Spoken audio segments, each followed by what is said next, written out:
wiped out. But though the education part was kind of slow, but we kept on going, connecting life to services, both weekly and Sunday services, do our normal devotions. Everything was normal in the house, and on religion side, it was normal. But education, I had to do courses online, definitely, and practice more on my instrument because I play instruments. Practice more on my instrument. Though I bake, I can bake and design cake, actually cake, and I can design cake. But cooking, that's what I want to do now. Cooking aspect, I've not still perfect my cooking, which I need to do. So during this time, I will work on that. You know, I've just been trying to make use of the situation, like not to be like uh, idle. Being idle in this time, it can slow your brain. Like you can, how will I put it? Like you won't be active when maybe the whole system returns back in your education if you're not working your brain daily. If you keep on like sleeping when you're not meant to sleep, it can also slow your thinking mentality and all of that. So I try to do brain walks. Like last month, I actually even thought of doing something that would take my time very well. So I started like a vlog, a small vlog, like a video kind of vlog where I get to be on my camera for like 5 minutes, publish a video. In that video now is like a creative something. I talk about different things, just random things, and people comment and see and say, oh, it's nice. So I now have to do video editing, which is like a course and very important. So I've Okay. spent like 2 weeks learning video editing. So it's like an added skill to me, yes. So I can do video editing. I know some stuff too online and based on my mom's course that I'm helping her do food and nutrition. I have like a good knowledge in that too. Yeah, and yeah, that should be all for now. Okay. Okay, I know you've talked about your family being a Christian family, but how about your personal relationship with God? Like during this lockdown, is there any new experience you have had with God? Yes, based on personal relationship, uh, there's this. Our church created a youth forum for youths. That youth forum now encourages us to like have our own personal time with God. We are not wiped out though as youth from church because of everything. So we have our group where they like encourage us to pray personally, learn to pray for the church, learn to pray for yourself, for wisdom. Like I had to like it made me even go closer to God during this period because I'm not distracted from anything. If I have like a problem with myself, I don't need to cry out to anything. If I have something I need to ask for, I just quickly go to my room. I kneel and I pray. Like I fast every Wednesday. So it's like something I've built myself. I'm very close to God, minus my family. So even though I'm far away from home, I have this background in God. Like I always call on him. I can't just wipe him out. Even normal thing, I wake up and like our first now says, God, what will I eat today? Even when there's food and when there's no food, he's always there. I always call him. So he's like advising me at every time and every move. That's nice, yeah, because it's always important to know God for yourself. Yes, and Yes. like as an adult or a young adult, where you go and find yourself in any environment because you probably might not have been here, might have been somewhere else without True. your parents and all that. So you knowing, okay, when to wake up, when to pray, when to eat, when to fast. Your parents don't have to tell you, okay, join, we're doing family fasting. Yes. So, okay, exactly. So it's that personal relationship. And so, but do you have like scripture or something that you hold on to, like during maybe down times and all that? But once you just listen to those scriptures, it strengthens you and just helps you go on. Yes. I think everyone should. Uh, like like the one that actually says, okay, let's say Romans 8:31. I think I have it somewhere here. It says, "What then are we to say about those things? If God is for us, who is against us?" So that Bible verse, actually Romans 31 to 32, it's one Bible verse that it's always keeping me. Like, because it says, "What then are we to say about those things?" So if I'm concentrating on other things, um, and I'm feeling down and troubled, I just go to that verse, and it's always telling me God is for us, God is for me, and we know what God can do. So I always say, "Oh, God is for me. Nobody can be against me. No devil, no possession can take anything that would like lead me out from my pursuit towards my destiny." Get so that verse is like a verse that just keeps me, because he always says God is for me and no one can be against me. Yeah, that's a very nice one. So I'm just going back to YouTube. Just Okay. to let our YouTube audience know that we are with them. There's another comment here from Toki. She says it's better to lose your phone than to lose your life in a cult clash. There are no advantages to joining a cult. Yes, thank you, Toki, for that contribution.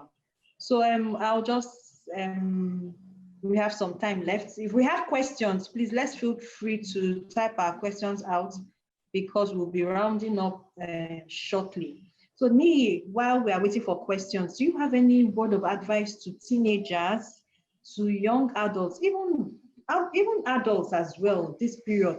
Because like when I had a chat with Jola, then I talked about even adults neglecting teenagers and young adults this period and focusing on themselves. So is there any advice to parents as well this period? What do you advise just different classes of people? Yes. First, what I would say is that, okay, let me start with the parents aspect. The parents, talking about, or let's say parenting is something that is very difficult, because the kids tend to like have different, how will I put it, different emotions. Like, let's say emotions, they have different emotions, different behaviors, and you tend to like tame those behaviors, like show them this is the way, don't do this and don't do that. Like, for example, maybe you are somebody that is calm and you notice your son is not a calm person. You always want to make him to be calm, no matter what you do. And if you look at it, you were not actually calm. Let's say when you were small, if you listen to your We grandmother, have grown. she will tell you, this your father you're seeing here used to fly roofs, used to jump from one car to another. All this, you understand? But you now as an adult seeing your child being that rough, you'll be like, no, no, no, I can tame this boy to be calm. Which I'm not saying it's bad, but depending on the way you do it, you don't like overdo it in a way that the son will start feeling bad and hating you and saying, no, no, no, no, no. Like, you know that this is how it is. You're calm, but he's not. You don't start overbeating him or taking it out in public. You tend to talk to him. If he deserves punishment for some certain behaviors, you punish him, but not to like overdo that or start insulting him in the process. You get insultive words from parents sometimes can be very depressing. So in that kind of situation, what I would just advise is general. It must not only be in behavior aspect. It can be in education. Maybe your son is not too smart, and you want him to be smart, and you know that when you were small too, you were not that smart. You know, parents came first in their class. Nobody came second. No parent used to say, I carried last in my class every time. Oh. No parent want to say that. No parent. I've not seen any parent today that told their son, I carried last in so term. Likewise, me, throughout my secondary school, I never carried first. What the highest I carried was second. I didn't go below seven position. I didn't go below seven. And we were up to 14 in our class. I didn't go below seven, and I didn't carry first. But all the same, if my son come out, I'll tell him, my son, I carried first. Yeah, you understand? So that to boost him. He will be bold, like he will be encouraged. Ah, my dad was carrying first. Eh, I can carry first. Because if you tell them you carried last, they'll be my father carried last in class, so Did you there's no what are you problem. saying? And now he's rich. And now he's rich. He carried last and he has money. He's wealthy. So me too, Okay, I so can they'll carry relax. last. Yes, you That's understand? powerful. Mm. Yeah. So you can Okay. be okay. I'm relaxed. So that's just for me, for the parent side, that we should just take our time, Tamos, get to know your children, what they like. It's very important, what they want. So that when they are growing and reach university level, you can advise them and they'll be able to listen to you. Not when you, like, before they are entering university, you're already insulting them, making them feel bad. How will they pay to your advice and all? That's in the parent side. Then for young adults coming up, okay, for those in secondary school, I believe everybody here should be in higher institution or below that level. For those in secondary school, just keep on listening to your parents and your teachers. That's just what I can advise you, because I don't think there's much of peer pressure when it comes to secondary school, especially for those that are in boarding house. You watch day every day 247. Your parents are not with you, but your teachers are watching you. And the moment you go home, you're being watched by your parents. So all I can say is listen to your teachers and pay good attention to your parents' advice. Try as much as possible to come out with good grades so that your choice of study, your dream will come to, because that's where it starts. You can't say I'll be a medical doctor and you're in science class and you can't even make a B in your normal chemistry. How will you not do medicine? You're making a D and E while in secondary school. So you get good grades, pay attention to your parents and your teachers. For those in high institution, okay, let me give a short story. There was this time that I was having issues with the finance. Not that my parents didn't have, but there was like a situation going on. And money was not that coming like that. It was shortened. Let me say if it was 100%, it just reduced to like 40, and it was affecting me in some kind of way. So uh there there was this, my not my course mates. Out of 100% in my course, we have 40% of my course mates that are into illegal ways of making money. And not that don't make the money, they call them Yahoo boys actually.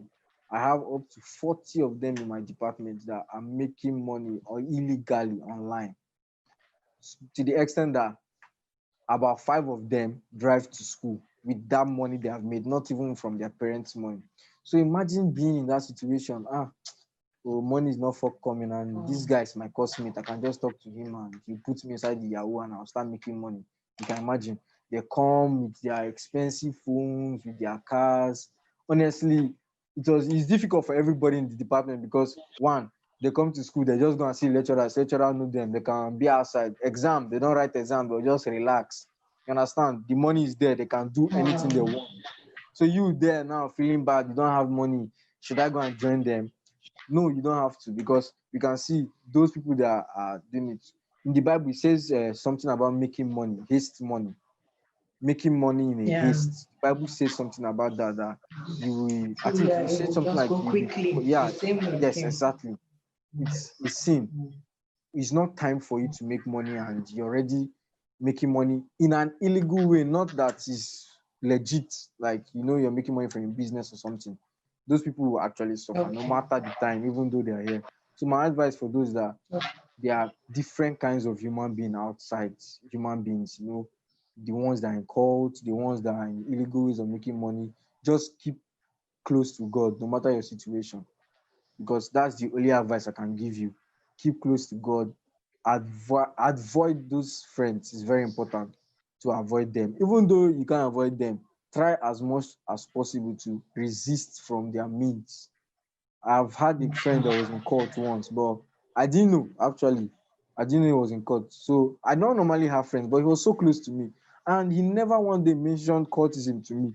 Also, yeah. The same way too, yes. I never one day mentioned courtism to me. The same way too, I never mentioned Christ to him until I knew that he was in court. So when I knew he was in court, I was trying to resist, but he was not resisting. So what I did was that there was a day I was going for a concert in another church, not my church I normally attend.